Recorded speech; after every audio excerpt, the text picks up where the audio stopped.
And just like that, fourth quarter is winding down, and it means it's time to do our quarterly review. Now, we're going to be taking a few weeks off around December and stuff, so you're not going to be seeing some Industrial Sage episodes, so just bear in mind, we're going to go ahead and do this review here. And then around the first of the year, guess what? Boom, we're ready to rock and roll. We're going to be right back at it for 2018. Got a lot of awesome things coming down the track. So we're going to go ahead and spend this episode on doing a review from the past quarter or snippets from some of our favorite moments of Industrial Sage episodes. I'm Danny Gonzalez, and this is Industrial Sage.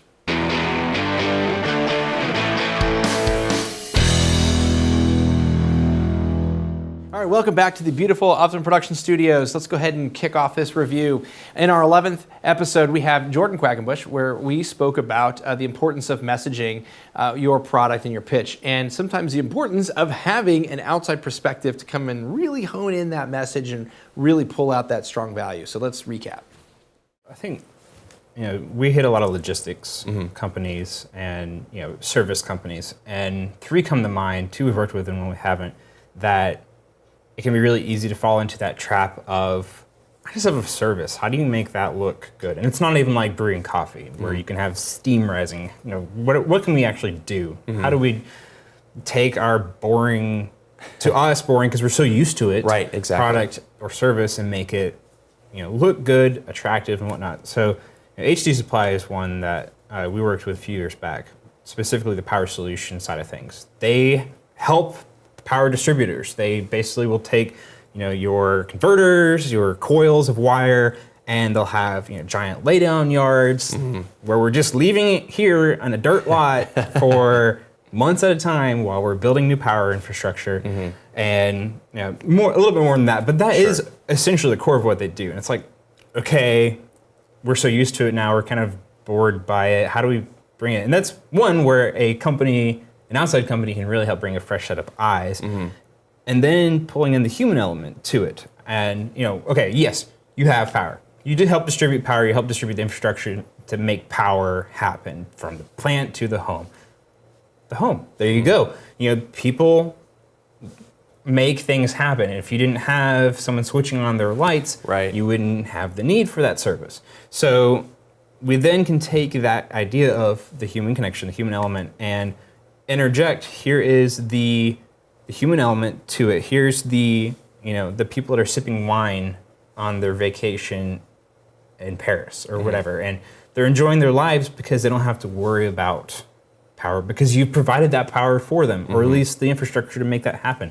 You have the girl who's reading with a flashlight under the covers, and she doesn't have to worry about not having power for her house, A, because she's a toddler, and B, because, it's scary when the lights are out. And she has a flashlight in that particular, visual, but the idea of comfort and safety is there, and that HD Supply Power Solutions provided that for them. And the next one that comes to mind is Vestra, a logistics company. They help move product from point A to point B. On the core of that just sounds super boring. They're a trucking company. They're a trucking company. And being able to take that idea and, all right, how do we make this look good? How do we make it sexy? How do we make it marketable in a way that will inspire people, the way that will get people excited about it? And we came up with a completely off-the-wall concept with them, and being able to, this guy is in a transparent suit talking about their particular product, and that makes sense for that product. It makes sense in a way that's like, you watch it and you're like, that what? Yeah. But I'm going to watch now, and I'm going to see what they have to say about themselves. And the third one, I forget, it was a railroad company, and we've seen their videos before, and they're a logistics company. They move things from point A to point B via trains, and they're able to bring in a lot of drone footage and tell that human story through it, and how they help make humanity possible on its core function because of moving stuff by trains. And they also have the element that all little boys love trains. So there's, as we grow up, we're like, trains. So it's, being able to have that fresh set of eyes really helps to pull you out of your potentially down on yourself mentality, whether or not you express it. But we worked with Stanley Cribmaster, and they when we finished the videos for them, they had employees come up to the marketing team and say, I want to work for that company. You already do. Yeah. This is your company that you work for. Right. And just that inspiration that the videos can provide and Right. your marketing effort can provide to even your own employees. Right. In our 12th episode, we sat down with Dara Grove-White of LJ Welding Automation, where he kind of shared with us their story on how they transformed from that traditional sense of marketing over to digital, primarily using PPC and a couple of things. And it's we have a couple little snippets here to recap that great episode. Check it out. We started doing like link tracking. Okay. Our call to actions got links tracking. So like, you were using like UTM codes, or were you using like Bitly? You know. Even easier. HubSpot's got a way that you can just track links based on whatever the sources are, and so that was important. One thing I would really recommend to everybody listening is if you have one landing page where you do fill in your quotes, stop doing that from here on out. Instead, have a bunch of different landing pages for different product groups that you have, because this way you can put tracking pixels in for remarketing later. Right. It makes it really clean. Right. And it makes sure that you're not remarketing to someone who's not interested in your product, because then you're wasting your money. Exactly. You're potentially losing some brand value with that potential.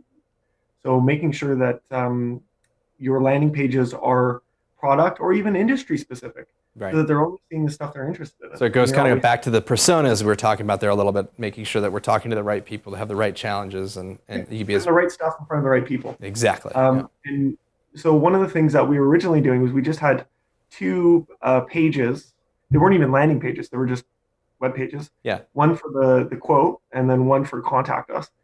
And so I went in and I turned them into landing pages. And for viewers who aren't sure what the difference is, a landing page has no navigation on it. It's just one button and maybe a video if you're smart. If not, it could be like a hero image and like some bullet points saying what the benefits are, why you should give them your email. That's a landing page. And the philosophy behind that is you want to get rid of as many distractions as possible to get the visitor on that page to do exactly what you want them to do. Right. In essence, convert. So the quote section was not a landing page, so people could lose their attention span, would move on to something else, and they wouldn't actually submit a quote. So you just want to make it as easy as possible for people, remove as much what's called cognitive friction as possible, distractions and reasons for people to hold off. You want to remove those. So I did that, but then I created several landing pages for different products. Like I said, for the reason that I want to make sure that I'm targeting them. But it also makes it easier to figure out what products or groupings were converting better than other groupings, and that I could do little experiments along the way to just constantly be improving. Now my average conversion rate on my RFQ page, my request for quote page, is about 30%. Wow. Pretty damn good. That is very damn good. 50%. Yeah. So, but these are things that you got to track. So like how well is your landing page where you're getting that quote to come in, hopefully, how well is that converting? Yeah. If it's under 10%, you need to go back to the drawing board, or you need to figure out what kind of traffic's going to it, and then adjust where necessary. But I would say, just in general terms, 20% conversion rate on a landing page is acceptable. It then becomes a lower priority, and there's probably other places that you need to spend your time. Sure. If you're already getting a 20% landing page conversion. In our 13th episode, Mallika Waller from Landis & Gear gave us 6 key steps on how to get organizational buy-in to transition from that traditional sense of marketing over to digital marketing. So she gave some really, really great concrete examples on how she was able to do it inside the company that she was at there. Definitely take a look at this. It was probably one of our most popular episodes.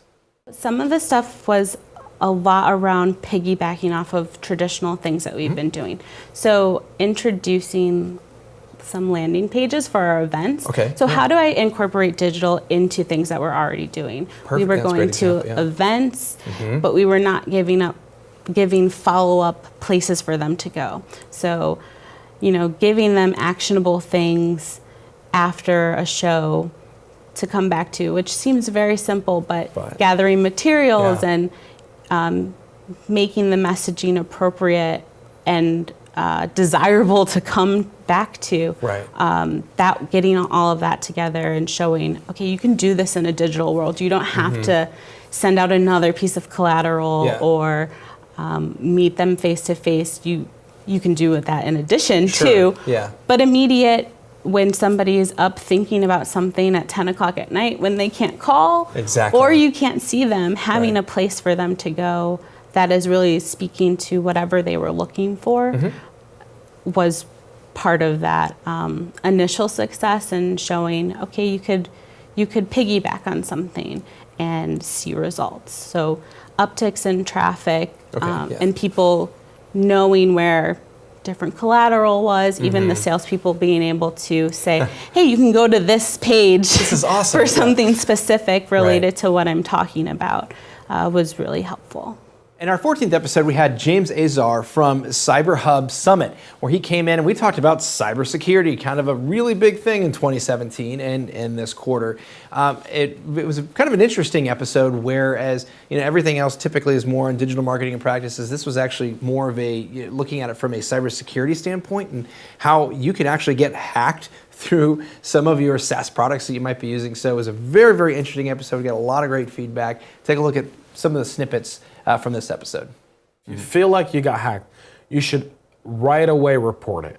That's good. Okay. Yeah. Go to your CIO, whoever your IT person is, and say, hey, I clicked on a link, it was a bad link. Don't be afraid to do it. You're not going to lose your job in most companies for saying I clicked on the wrong link right away. Yeah. You're going to lose it for clicking on it, not letting saying anyone anything. know. Yeah. Then the hackers are in, because at that moment, if I'm an IT guy, I come in, you say, hey, I just clicked on the wrong link.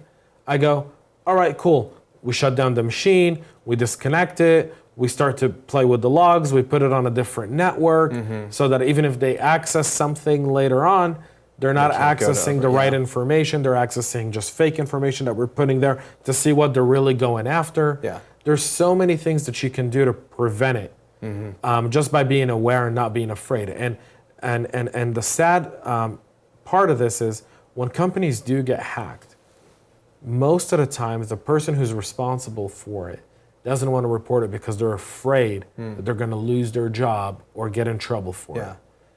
And if you speak to as many CISOs, Chief Information Security Officers, or Chief Information Officers or IT guys, they'll tell you, I'll never fire someone for reporting it. I'll fire him because I'll find out a week later that I got hacked and that this much information and they didn't tell us. And so it's always good to do it right away and to just be aware of it. I mean, it's not if, it's when. And let's switch that conversation. It's not if, it's when. And how do you handle it when you get hacked? And if we move to a marketing standpoint, one of the things we tell our clients at CyberHub is really simple. Have a contingency plan when it happens. In our 15th episode, Barbara Vander from Eagle Technology kind of walked us through how they implemented their CRM, really got into some of the data and analyzed it and looked at some of the really important areas of how to take a look at your marketing strategy and the importance of really assessing it and pivoting from it. So here's some cool, great little snippets.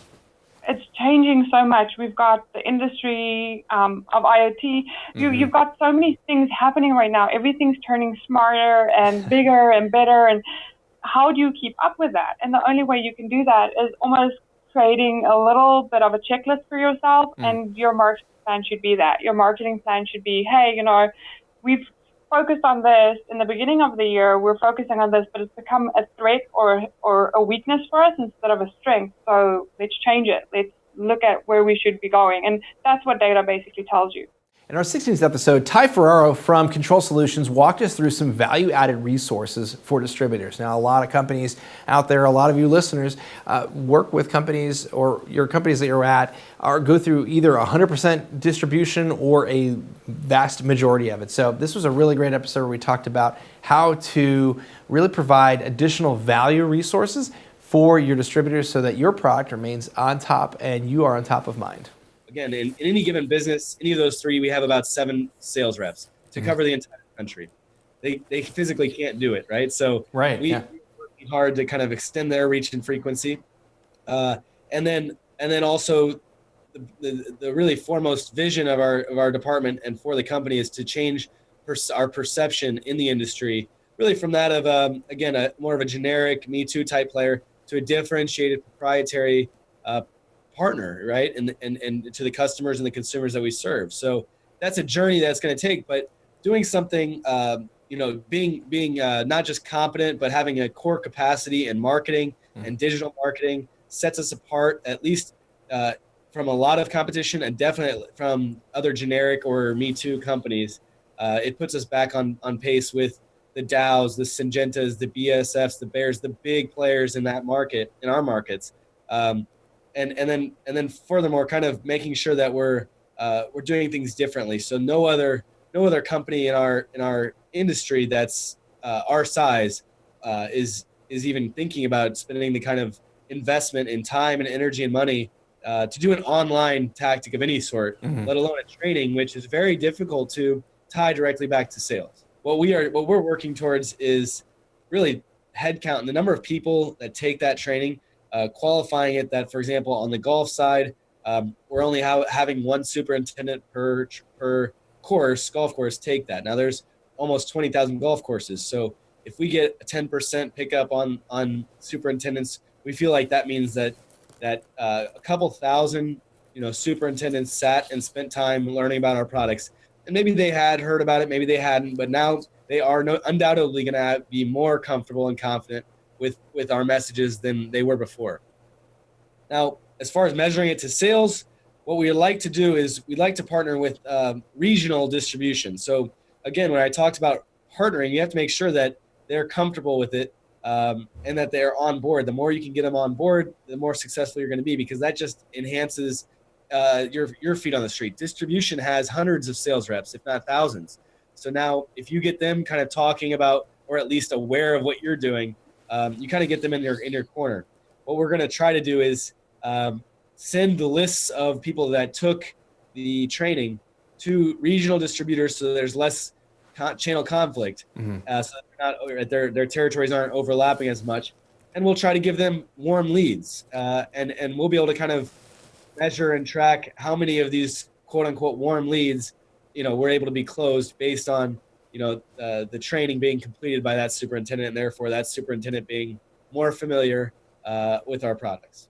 Let's not forget this episode where we had Brine G from Tensar International. We came in and talked about the value of training. It's a really, really big thing. And really as looking at training as a sense of it's a chunk of content marketing. So really getting in that frame of mind of how to be able to really educate your customer and why that's really, really important and why that needs to be a major consideration for your marketing.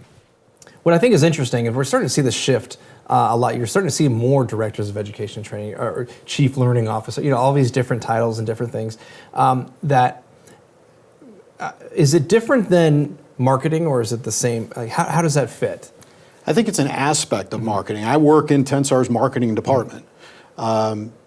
It falls into a bunch of different categories. I mean, certainly you could say that content marketing itself is a form of education. Yeah. And there's an awful lot of information that we move around that is to our customers, to prospects, that is essentially content marketing. Yeah. I think the difference for us is that if we're going to differentiate ourselves, we have to educate the people that are actually designing with our materials, and we have to try to find new ways to reach them.